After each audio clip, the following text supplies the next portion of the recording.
나서다 되는데,我们俺这本学听你这批别，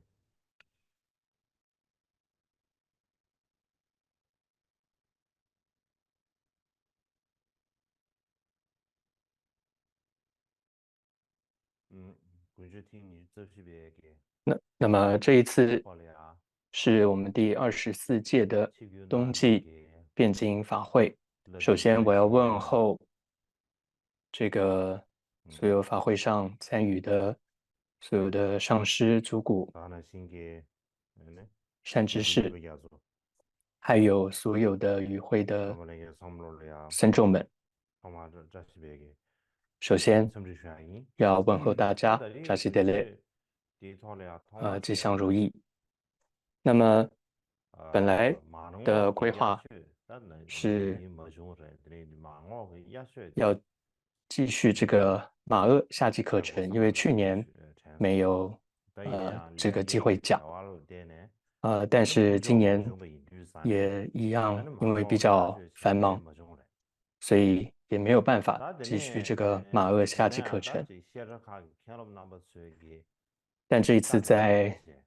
这个各个佛学院大家让堪布门给还有阿舍离俺这的里给这个本学地套了要求呀。或者说指示俺这之下哦，确实结构也，俺那天啊，还是这里也希望别给这个我能够启在动价值，辩经法会上但是嘛，能够授显出了不课。多是哪点不的，母体的限制，所以之然后前都是些有讲过第八世法也王噶玛巴的百段干涉教言，之后，这里没给所以他们认为，俺辩证，他们觉得我如俺这里果继续讲这个用法西的给会很好，所以我接下来的这4天当中，就要么遇到这个启动价值给那么限制，那么母主要就体的限制。会继续讲第八世法王噶那玛巴的这里你百段说哈，教言。这这种价值给在全上面的考虑要的是呢，那么上次讲印度到了百传说段教的天言的与谁呢？哪个然后呀，部分呢？分别主要就给是我这讲完了听你给三精要这个七天，篇章。那么接着要开始讲的是养滚巴大师的叫七指引文的这样一个嗯，教授，但西天，但对了呀，这张给搞出来，所以希望给予这样一个七当然是指引文的这样一个传统的这4天给予一个口传教授俺那哦。这张那个龙类呀，这那么一斗龙般来讲，类是啥的，所谓的口天龙类传哦，是啥的，可以俺那个分为说天龙是念啥的，诵口传、他这里讲给说口传，或者俺说忙不了呢。教授口传，有很多种。那冷龙啥的看的是哪那么边呢？首先，看的是哪譬如说，边呢？什么叫这做两个冷这个龙啥的，念诵的口俺给传呢？端拿了来呀，龙包它的啥的，是指在戒律当中可以在那上有一个用词叫做诵戒哦。那我想应该是但指的是端这个拿了了，意思。龙包啥的，看的记得是哪边那呢？律典当中的诵戒是那什么意思呢？但那不三个月的送了的是他妈一套来要嘛的是，他不为什么要用背那个诵的方式看的听来传呀，来诵这俺那不个戒呢？送了是因为的是，佛教在最他妈开始一套来提它要嘛。的这些经典内容它是一套的并没有提要文字记写的，载的，俺那三个月嘛，所以写的送，俺那写最的送过开始的是，佛陀要么教的就教法的是落了时候，心结，都是用口传口对吧？授的方式，然后弟子呢落嘛听闻心结被之后，送他把什么的然心结不后落了心结，呃俺那弟将它子给这个记忆写嘛，然俺那后背不落了嘛，诵下来，别人写的，然后再俺那传颂下去哦。这个记了要不看出嘛啊，他看了不起是不了，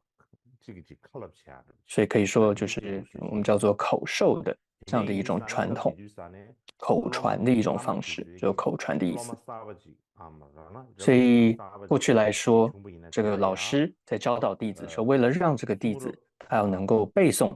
将这些内容就是落了一位，送能够了他嘛，记起来、因为老么啥背起来，吧啥吧，或者这说背种啥不诵起来，了呀？那不要的，那不怎么嘛？是一个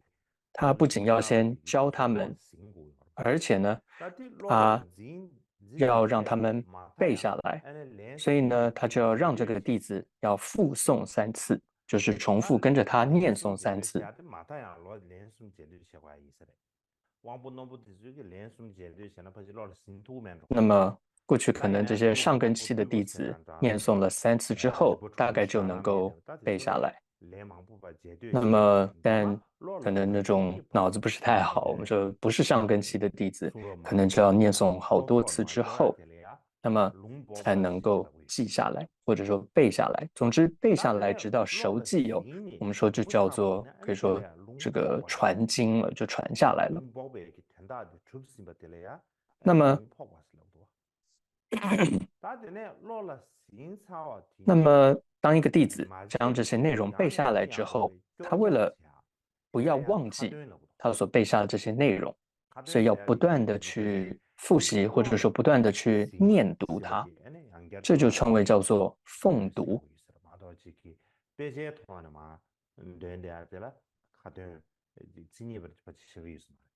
所以它不就是说他要不定的在脑子里去背诵哦，不断的去奉诵它，去透过记忆的方式去背诵，而不是说打开书来去念经哦，不是因为过去没有文字嘛，所以过去来讲是这个意思。所以这就是过去因为经典是没有文字记载的，所以老师在教导弟子的时候，就需要透过这样子不断的让弟子复诵，然后让弟子背下来，然后让他背诵下来。那么当然，在藏地后来这些经典呢，都是有文字了，都有经典经书文字了，也就不需要分得这么细了。但是呢，我们可以看到还是有些用词哦，譬如说我们会有口传啊，会有说或者教授口传啊，或者说会念诵口传等等，还是有这么一些用词，有这样的一些可以看到过去的一些传统这些影子在。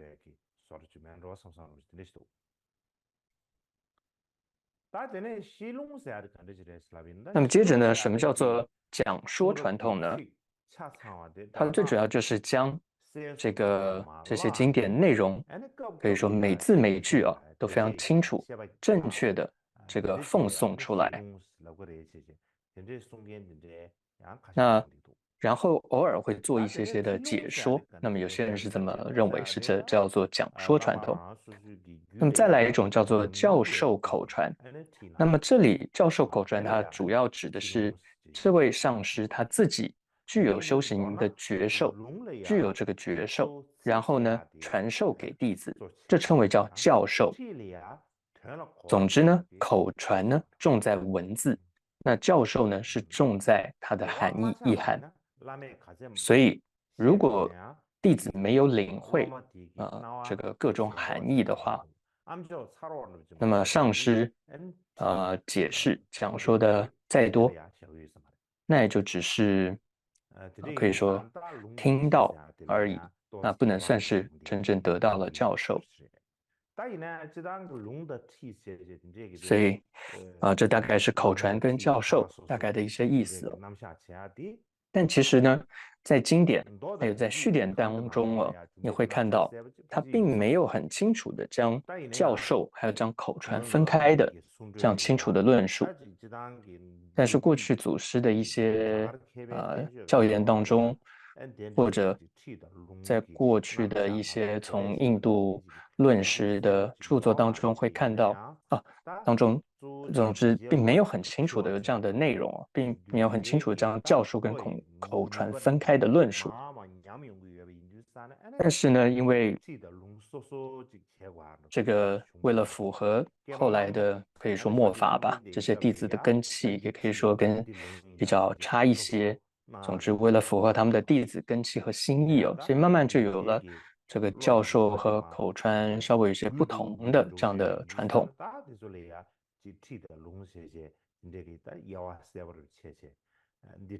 所以就会开始会分哦，现在这是教授，然后这是口传，然后会分得比较清楚。那如果弟子不告诉他们清楚，他们可能没有办法搞得清楚，大概是这个样子。所以很多祖师是说后来才有这样子的清楚的分类。所以这一次呢，我主要大概要教的呢是一种讲说的口传吧，不是教授口传，应该说是讲说的口传，也就是将过去的这个杨坤巴大师的这样一个著作还有注解大概念过去，然后其中再将自己的一些愚见然后跟各位做一些分享跟讲说。那么在进入到讲解七指引文这个正文之前，那么这个七指引文的这个主颂他是杨坤巴大师。那么第80坊米居多杰为了七指引文也做了一个注解。总之我想先简单介绍一下七指引文这个主颂的作者，也就是杨坤巴大师。他是竹巴噶举派的首先我们先说竹巴噶举派的创始者在这个达波噶举派里面呢，其中呢的一个支派就是这个竹巴噶举派。那么由帕木竹巴这里再分出来的。那么总之竹巴噶举派的创始者是谁呢？就是叫做卓坤，就是众护众生护主，叫藏巴噶热。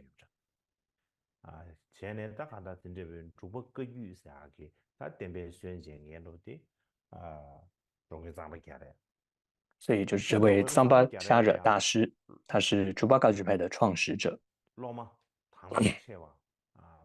他有多位大弟子，最初呢有邦江2大弟子，中间有贾哲2大弟子，最后呢有洛郭2大弟子。那其中最后的洛郭2大弟子就是罗瑞巴跟郭仓巴贡布多戒这2位大弟子。那么其中的这个果仓巴大师，也就是果仓巴贡布多戒，他又有4位主要弟子，也就是和自己证悟一样的是杨坤巴，和自己境界一样的是乌金巴，和自己心意一样的是吉高瓦，和自己的虔诚一样的是能仁巴。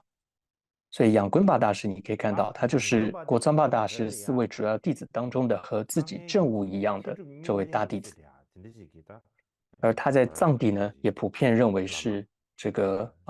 德学兼备，或者说他是一位又是大学者又是大成就者的这样一位著名的大师。那么他诞生在拉队的这个地方，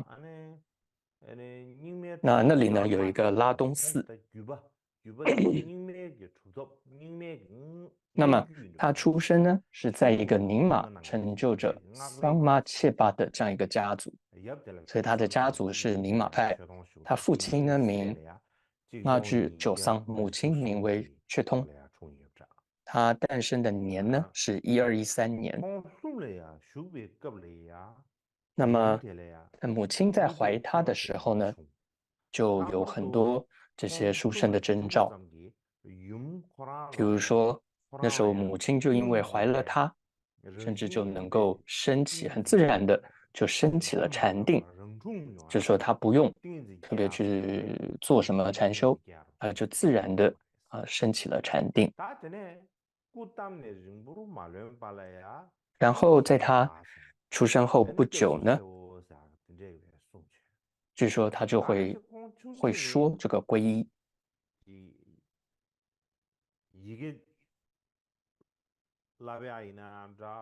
还有他从小呢，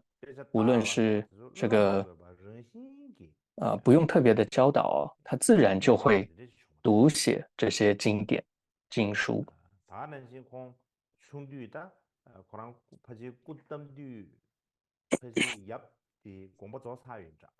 那么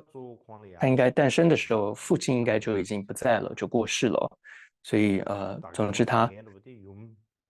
从小是他母亲照顾他的。所以他据说他从小他还鼓励的，或者说他总是这个劝勉他的母亲还有身边的人说，你们要努力修行学佛这样子。然后他5岁的时候就能够唱出或者说出很多这些道歌，能够真正利益他人的这些道歌。就是那些道歌的文字也好，然后或者那些含义也好啊，都是非常的能够利益他人的。所以这些现在都能够在他的这个道歌集10万道歌集当中能够拜读到。所以由于他从小就有这么多殊胜的这些视线，所以当时大家都说，哦，他应该是一位这个转世的转世者，就是一位主骨。那当然讲到这个主骨转世，你可以感觉就跟现在谈到主骨是不太一样的。那个时候你可以看到一说他是一位主骨的时候，那是真的，大家觉得这个小孩还真不一样，他是那么多的特殊的一些视线啊，然后所有认识他的人都知道他是特别的不同，然后所以当时的主骨真的是这样，特别的不一样。接着呢，他6岁的时候呢，他依止了一位叫普玛瓦大师呢，他接受了这个宁玛传承的大幻化网的灌顶，还有大圆满序的这些教授，而且他还接受了很多的广大无量的这些嘎当习解，还有断尽道果精要等等这些相关的教戒，这些法要。在他9岁的时候，他就开始呢，就已经开始广收徒弟了。一般来说，我们9岁的时候，别说什么招徒弟了，就去招收学生了。我们9岁的时候，自己都不知道在干嘛，都不知道要做什么。但他9岁的时候，已经知道怎么样要带领弟子了，所以他就已经开始去指导弟子了。然后他21岁的时候，他就出家了，受比丘戒。他在戒和尚是拉尊苏卡瓦，结摩师是郭扎巴，平教师是卓琼等等，都受净缘戒比丘戒。他法名是吉祥床幡杨增巴。之后呢，他在圣地施利山也叫做基瑞这个地方新建了这个囊顶寺，并且据说他在当地就结这个家夫座1整年，他都没有下座，可能大概只有去这个净房，就是去这个净房洗手间的时候，他才解开他的这个盘腿。总之呢，他就一直在这样的极境处不断的修行，然后弘法度众。总之，当时就名声远播，就是在整个藏地，尤其是在卫藏他据说有过万的这些弟子，很多人都这个慕名而来求法。当时就在弟子的请求之下，他撰写了像3部善居法，还有像是6马法等法这些法。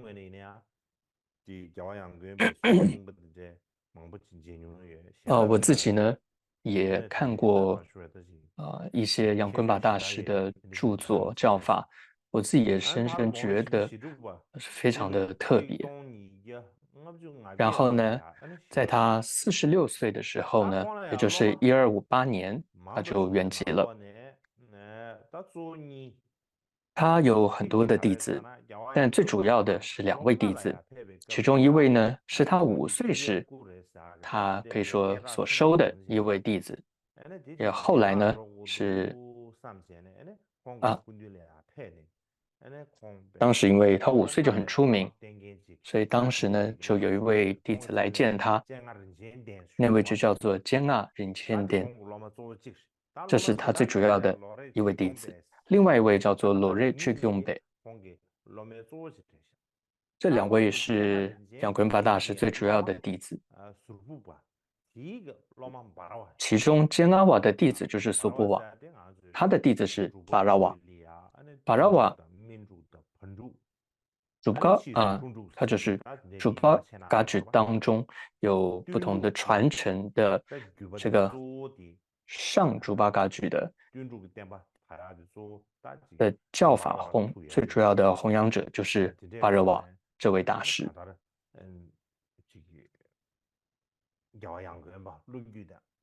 所以也可以看到，这也是传承自杨棍巴大师的。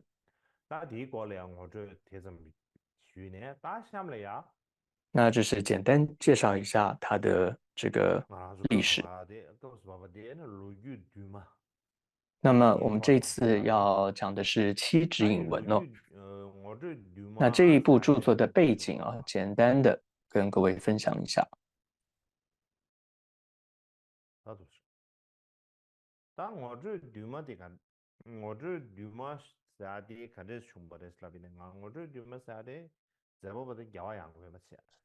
那这部著作的这七指引文哦，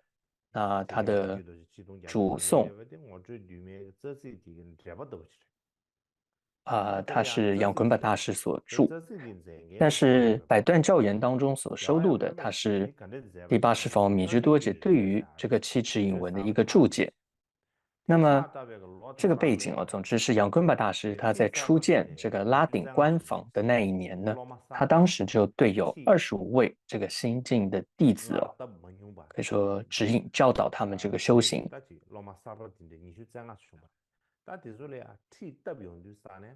那么在他带领他们教诫他们教授他们的时候，就仅仅是还没有进入到正行哦，有5位这些行者，只是还没有进入正行，只是在前行教导前行的时候，就有5位得到了正悟。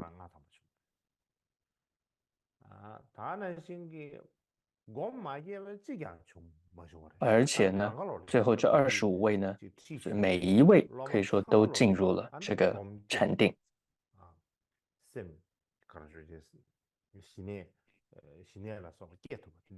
都能够可以说知道，比如说止等等这些禅修是什么，都能够有所体悟哦。所以因此呢，他当时非常的高兴哦，所以他就写下了这部道歌。他这一部著作最开始呢，他有这个礼供、序文、礼供，还有最后有结语，一个教诫他人这几个部分。但是因为第80房的注解当中呢，没有收录这个前言的礼供跟结语，并没有。所以呢，我就参考了这个杨棍巴的10万道歌，还有这个另外一个就是巴热瓦蒋森巴，他撰写了这个也是针对这个法的一个注解，叫做珍宝教戒灯哦。这里面这2部著作里面都有这个序文跟结语，所以有的一些解释，所以我就参考了这些内容呢，作为一个补充。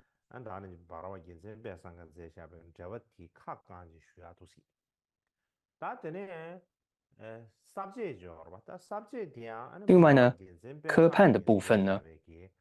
我也是参考了这个巴热瓦蒋森巴桑他的著作。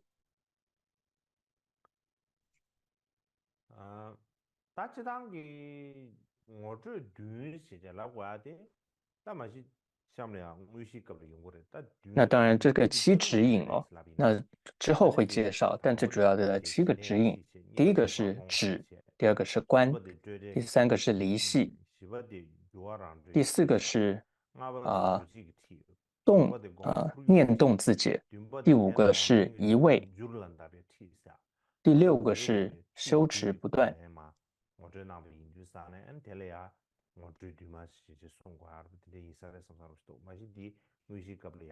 然后第7个呢是这个修行能够持续修持等等，这样有7个部分，之后会再做进一步讲解。好，那么整个科判来讲它有分3个部分，我们就按照这个巴热瓦它的科判，还有序文、礼供确立这个实相，再来正文广说是教示这个地道的次第，然后结语是这个教诫他人。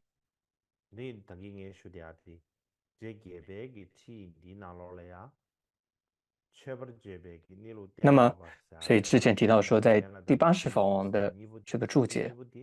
就是白盾教义里面收录的这个注解，它并没有这里的第一个还有第三个，就是序文理供还有结语教诫他人是没有的。第80法王它是直接进入了这个正文广说的部分。这양근백이 구름붐 따뜻한 구루코랑 따뜻 저지 코랑 양근백 구름붐 날 쇼도 와 구름붐 날 같이 쇼도 구름붐 날 쇼샤 아디 구름붐 날 쇼도 대바 대다는 바라와 genze 배상가 제샤베기 디기 가사 제바 디 거래야 저지 차상지 끊나샤 제상 대시자 지지 이니 카강지 쉬비네야 보면도 섬찬스 다들 다 당고 쳐버려져베 거는 니로 때라와 버들이야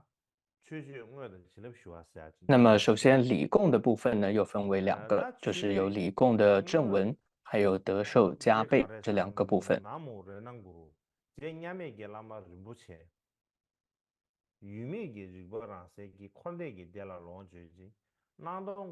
那么这里是有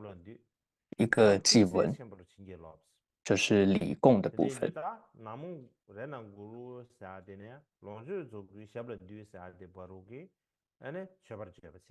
所以从 Namo Rena Guru 到礼敬这个报身的部分，然后在另外有一句是德寿加倍哦。总之这一页里面，这是前面的序言的部分。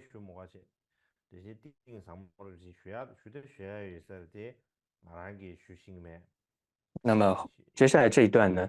也不用多做解释哦，因为它内容太意思很深哦，也没办法多做解释。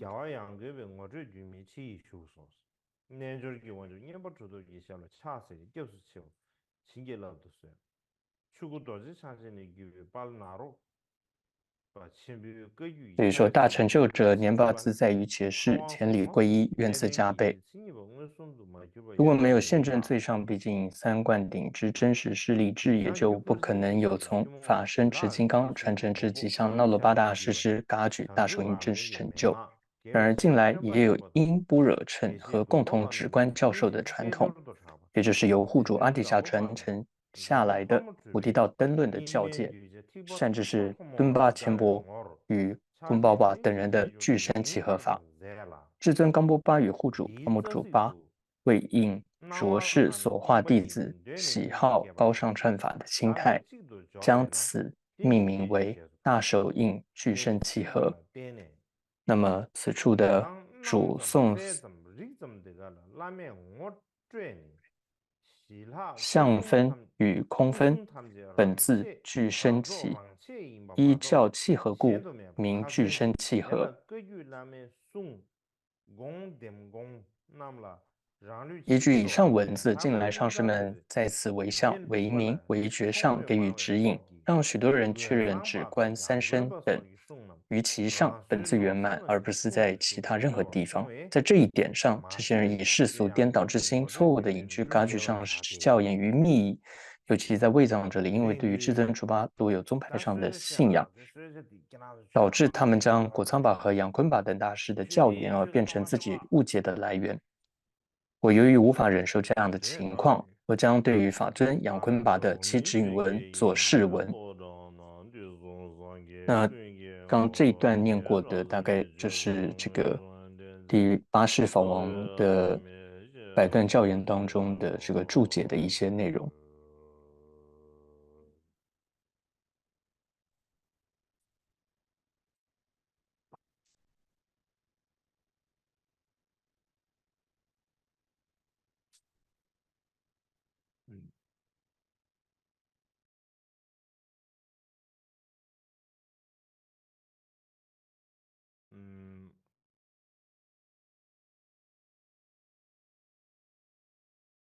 就是他空都没遇到这个教养个呗，我这就没提给他领导了什么的呗。那么前面呢，大概是法王米觉多杰的对于七指引文的一些前言和介绍，说了蛮多的一些内容。是我们应该要知道的一些内容。那么也就是说，真实的这个大手印哦，成就。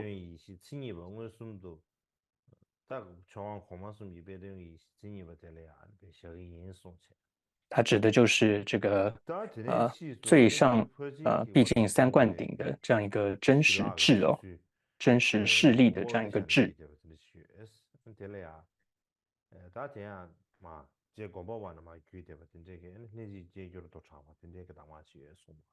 然后接着又提到说，有从这样一个贡巴瓦传承下来的大手印具身契合这样的内容。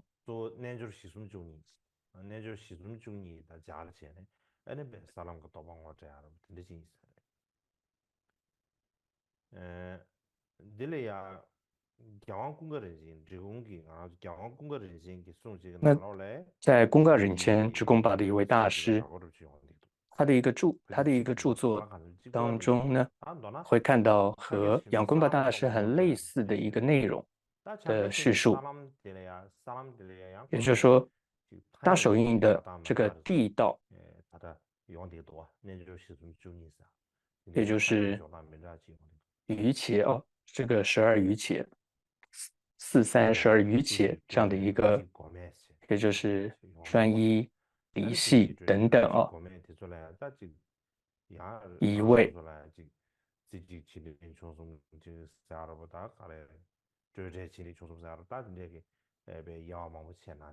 就里面呢有很多不同的分类，那就是有整个大手印的它的证物的这个层次哦，我们说它有这样子的12种的层次，这也是我们必须要知道的。过去呢，这个尊者有问过我，这个专一离系这个一位哦等等这些到底是怎么样一个情况，到底是什么样一些内容？那当时呢，我只是略知一些这个嘎举的名词的皮毛，对内容并不是非常的清楚，所以当时也没有办法马上这个清楚的说出这个内容。所以专一离系一味无修，这到底这样的一个大手印的修行的了悟的次第哦，这是我们必须应该要知道的。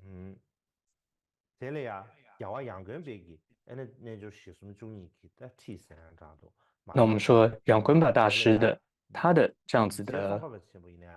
大手印的4种瑜伽的次第哦，据说宗喀巴大师呢也非常的喜欢。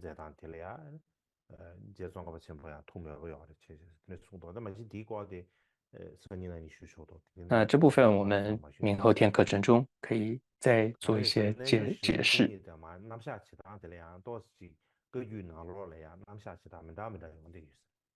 那么这个4种瑜伽的解释呢，噶举派当中也是有些不同的，但宗喀巴大师认为其中呢，仰坤巴大师说的他是特别喜欢。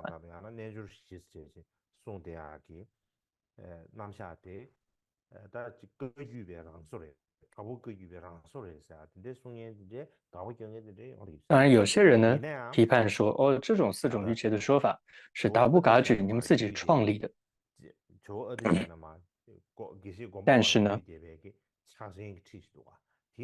我们就可以看到从阿底沙尊者，还有从贡巴瓦大师传承下来的大手印的这样一个法，其中就有提到这4种瑜伽的4瑜伽哦。所以你可以看到，方米觉多杰在这里也提到了哦，善知识敦巴钦波与贡巴瓦等人传下这样一个具身契合法等等，所以他也用到了这样的用词，所以他可能当时应该也有见到了当时的那样一个教言教法。所以从阿底沙尊者传承到贡巴瓦大师传下来这样一个法，具身契合法，有这样一个法。那么总之这个法呢，后来至尊冈波巴还有护主帕莫主巴，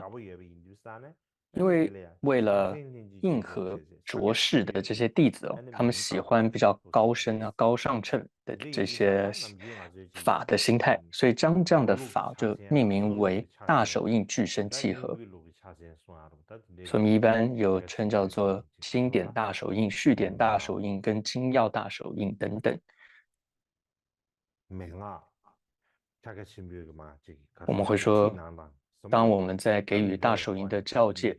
传授大手印的时候，我们会说，哦，这是经典大手印，这是这个密教大手印、密续大手印。但是呢，也有人说，其实并没有这样的分类。那么在米支多杰的入中论的著作当中呢，论述当中，那么是有提到的这个显真大手印，我们或者经典大手印、显真大手印了。米支多杰就说，这样的显真大手印最开始是并不需要，比如说得到这个灌顶的。而是这个传承是主要透过了这个月登三昧经，或者也叫三摩地王经、月登三昧经月登三昧经的这个教授就能够传授了。那这部分就不多说。那么接下来是进入到正文。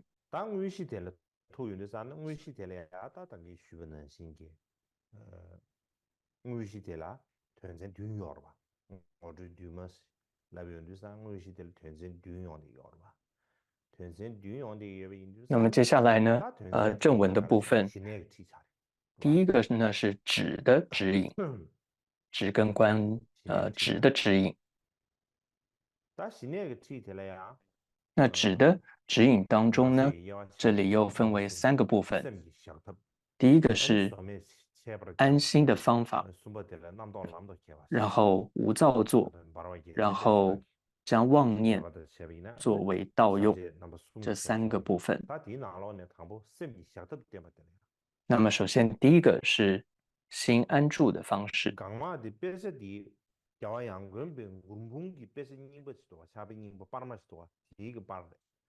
这里投影出来的呢，上面的是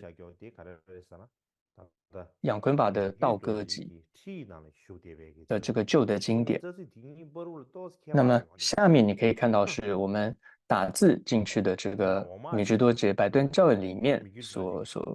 所记录的这个内容的文字，稍微有一点点不同。所以上面呢是仰坤巴大师他的道歌集里面这个七指引文的主颂标红字的红线的部分。希求禅修诸福子，勿向外求向内观，安立不得尽放下。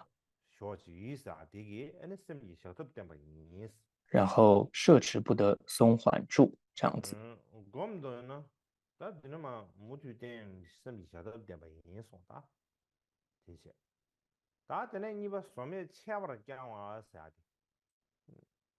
第二个呢是无造作的这个守护因观欲修，非修相。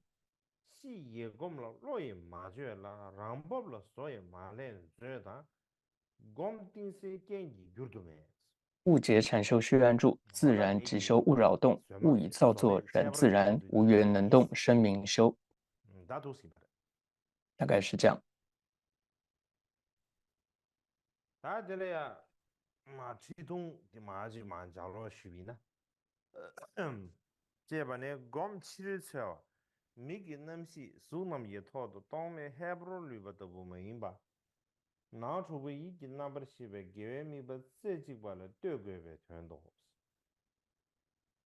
然后接着这里说，向外求禅修是什么意思？意指并非掩饰无分别的认识某个色法，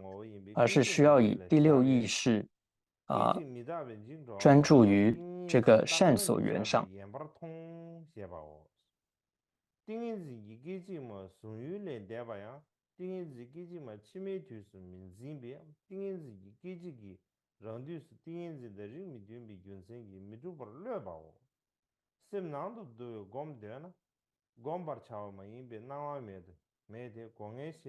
유단 제바 나도 두배배 싫어.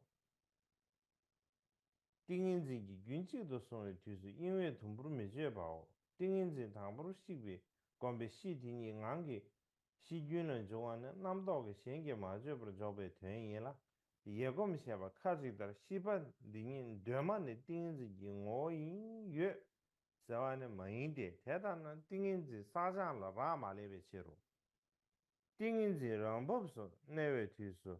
这位 베베 소에 말해나 띵인지 미유了自己的生活定出我的，伦敦南西建议有都没把握。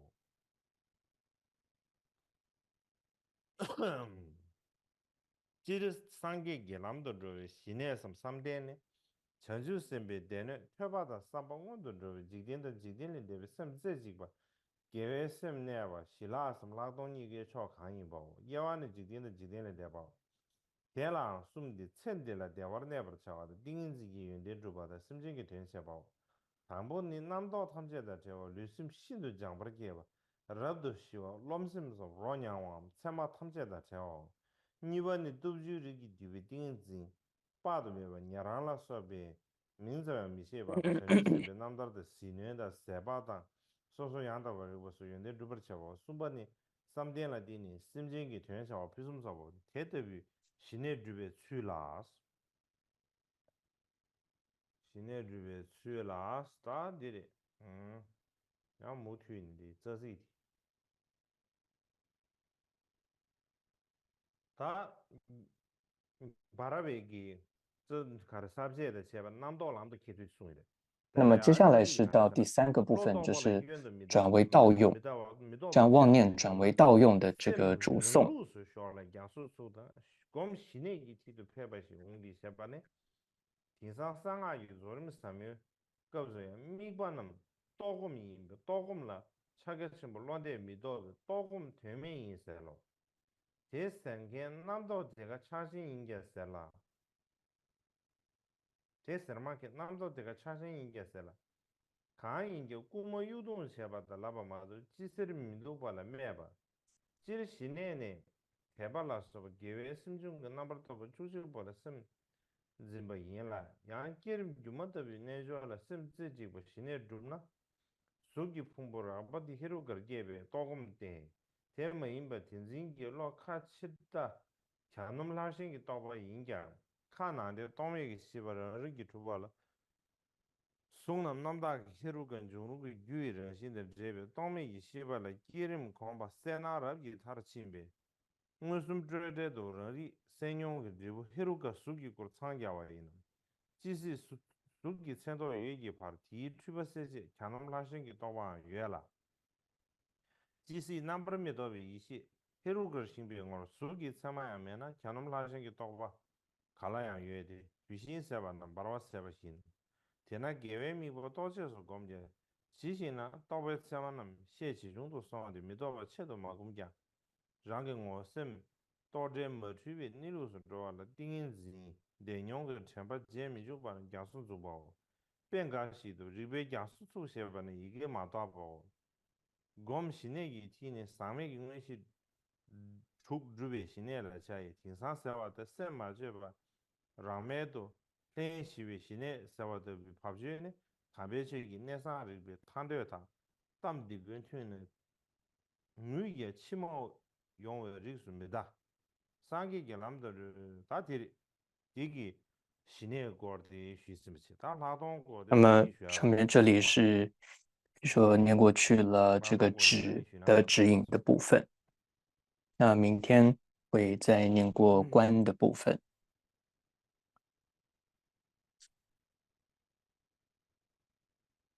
他的呢就是他等于的学的。Хорошо.当回来前呢，把娘娘的这样的学过来了，知道吧？娘娘的这样的。那么事实上，这个这样的内容的教授必须是应该说要有透过禅修经验的一种教授，只是文字上的念过讲过是比较没有特别帮助的。但是要有觉受的教授，那首先自己要有一些觉受，才能够那样的教授，所以这也是比较困难的。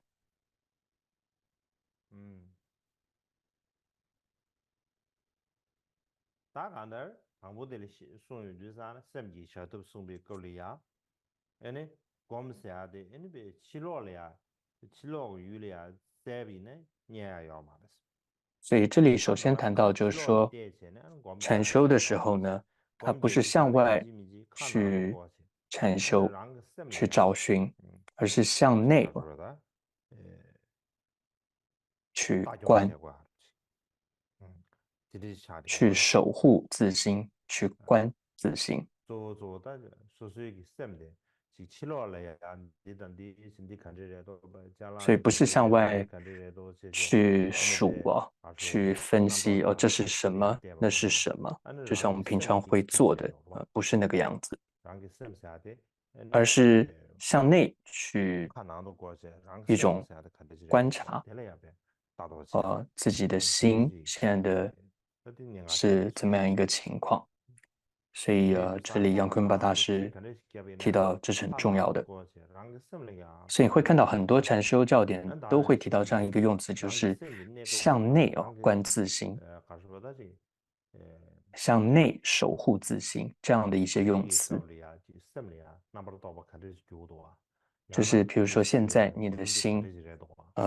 它有什么样的念头升起，或者更深一点，你的心性是什么？尤其在做更进一步像大手印的禅修的时候，就会提到这个心性是什么，心的实相是什么。这是我们要不断的去观察、去观看的，这是很重要的。那当然，这部分要讲是有很多可以讲的，但是通常这样的一个内容，现在是非常多人，又是公开的，那么然后然后对着大家说，好像我很有经验啊，在这里跟大家讲，我觉得这也是不太适合的。那有些人可能听了也觉得，不太觉得不太合适哦。如果心中觉得不合适的人呢，也就会没有信心。没有信心，也就不会得到加持。没有加持，也就没有办法升起禅修哦，没有办法真正进入禅修，升起禅修。所以，当我们在做大手印的止也好，或者我们就是说吧，当我们说在做佛法的修行，重点都不是去向外，就是说不要去看别人在干嘛，他做的怎么样，或者社会上在干嘛，或者说那个人怎么样，我们不能够总是习惯性的向外去指责、去看、去数落。整个修行的重点就是向内去看自心，而这里也并不是说去看自己身体的状况是什么。比如说，我们也很多人都会照顾自己身体健康嘛，当然这也很重要，的确有点像你会总是照顾着自己身体的生理状况，你会很注意自己的身体的情况啊，各方面。同样，你的心也是要这样子去守护、去呵护、去不断的去观察的，是一样的。我们平常很容易就是向外看那个人他找，他怎么又犯错了？他哪里做的不对了？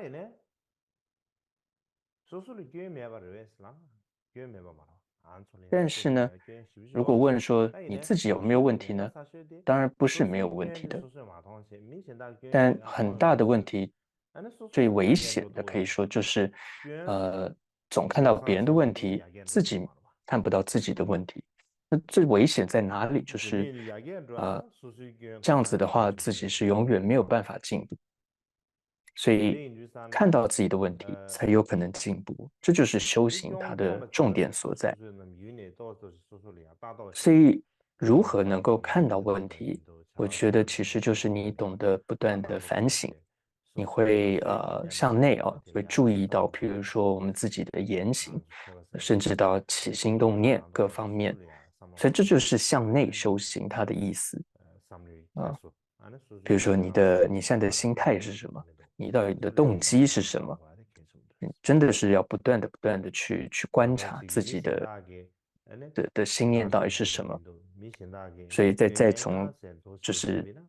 是不是去总是看别人在干嘛，看别人的这个行为是什么，这是真的修行的很重要的重点就在这里。过去，因为你看到很多这些祖师，这个大成就者或者祖师们的教言都在提醒我们向内，向内是向内要观察自性。所以你可以看到杨根巴大师这里就是指的禅修开宗第一句就是向内不是向外，就这里。不然，像很多在座都读了很多的经论，但如果不懂得向内去观察自己的心的话，那其实你看现在世间上很多那种大学硕士生、博士生那些很厉害的人，他们也很精通，甚至很多都是佛学博士了，就是研究宗教的或者说佛学的。那但是他们也并不见得懂得向内观察自心，因为呢，他们的佛学对他们来讲是一个知识，是为了得到一个证书吧，而不是为了向内观察自心，当然也更不是为了我们说了悟、证悟，或者说得到这个佛的果位哦。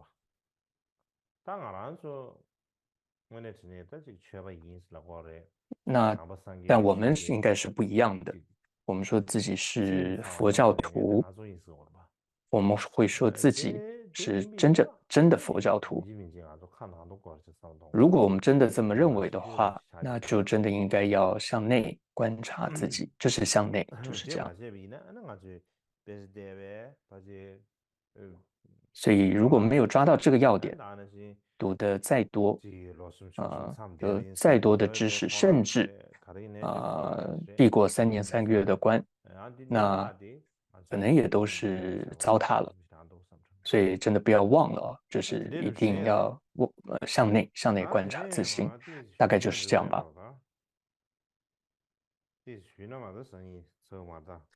嗯，可能要再念一些内容，不然之后可能讲不完。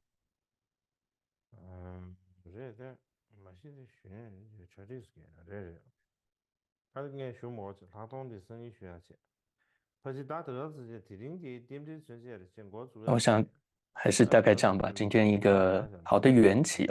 就大概讲到这里，一个开头，明天再继续。那主要今天呢，在座各位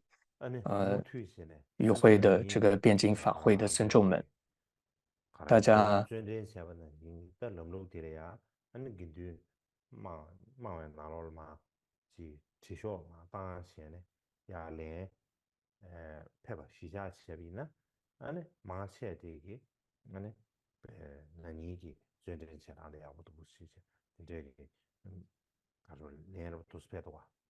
因为我们有做这个问卷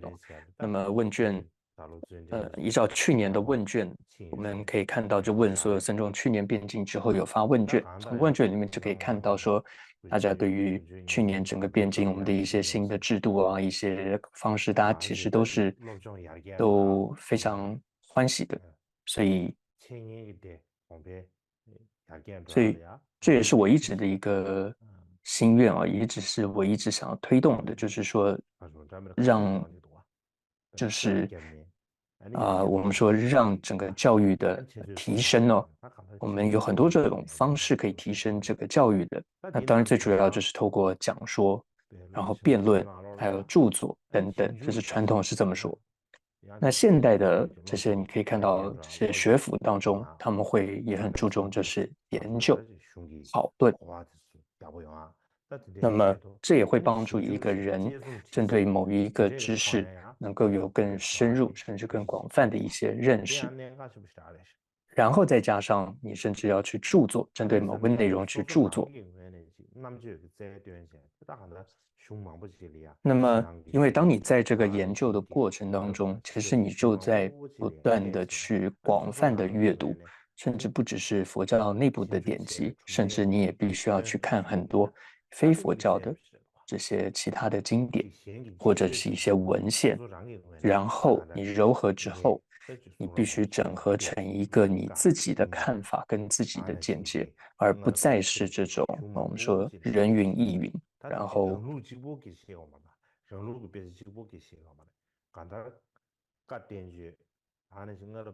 所以这里我们也不只是在谈说，我们嘎举自己在说的内容是什么，而是希望我们能够更开阔的整个佛教的内容在谈的是什么哦。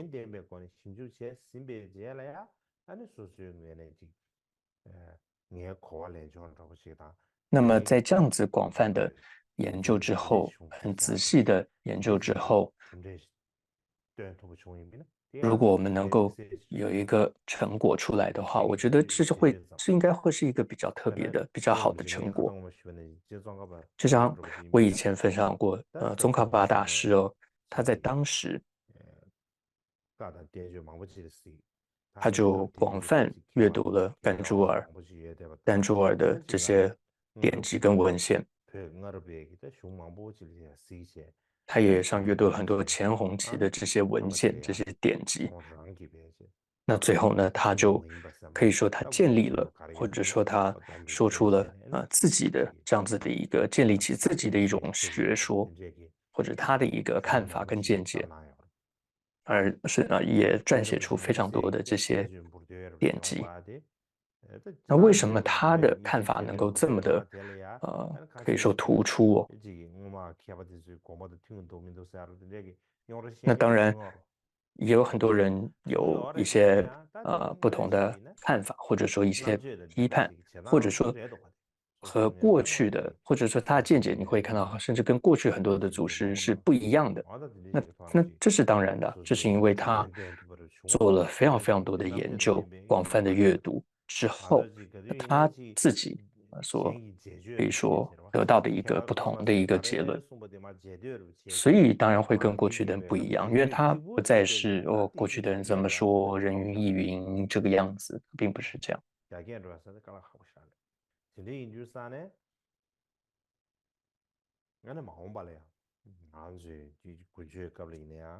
所以总之呢，我希望未来我们这个辩经法会哦，我也希望更能够在这个著作上哦更下功夫，就不只是说堪布你们有一些著作，而是所有与会的这些学生们哦，你们都能够尽量的能够写一些东西，比如说这部论点里面它的要义是什么，或者你觉得一部论点当中它的重点是什么？譬如说，因为很多人觉得重点的，大家都觉得某些是重点，但反而是忘了还有一些地方被忽略了。那这些被忽略的地方，其实也可能很重要，所以不要小看，就是每个人的看法跟见解哦。所以，其实我们鼓励每一个学生们，你们都能够去，甚至很细微的一些你的看法，你都能够把它写出来哦。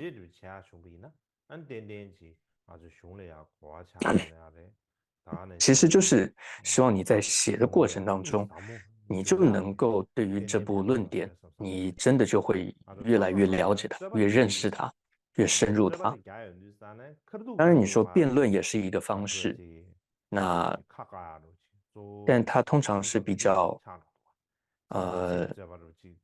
会变成也是很有用、很直接，但很多时候它会变成只是为了要眼前为了要辩赢对方而说一些什么，他并不见得是为了做更深入的探讨跟研究而在做辩论。有时候我觉得辩论反而不见得能够帮助我们更深入进入某个研究，会变成比较是文字上在那边那种文字上的刁钻的钻研而已，就是咬文嚼字而已。所以，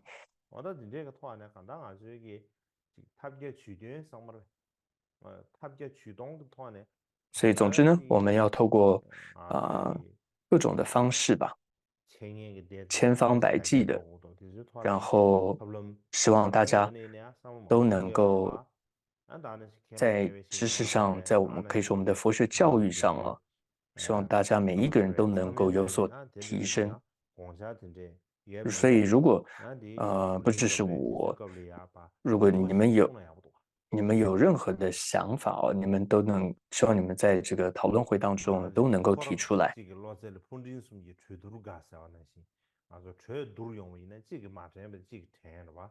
就像是这个三个臭皮匠啊，有时候胜过一个诸葛亮啊，但是这样一个意思。所以今天呢，大概就先讲到这里。所以这是一个开始，因为之前有了很长一段时间我在上课，现在辩经都快结束了，然后你们也都在问说啊，什么时候要上课？上课，所以因为这段期间有些忙哦，所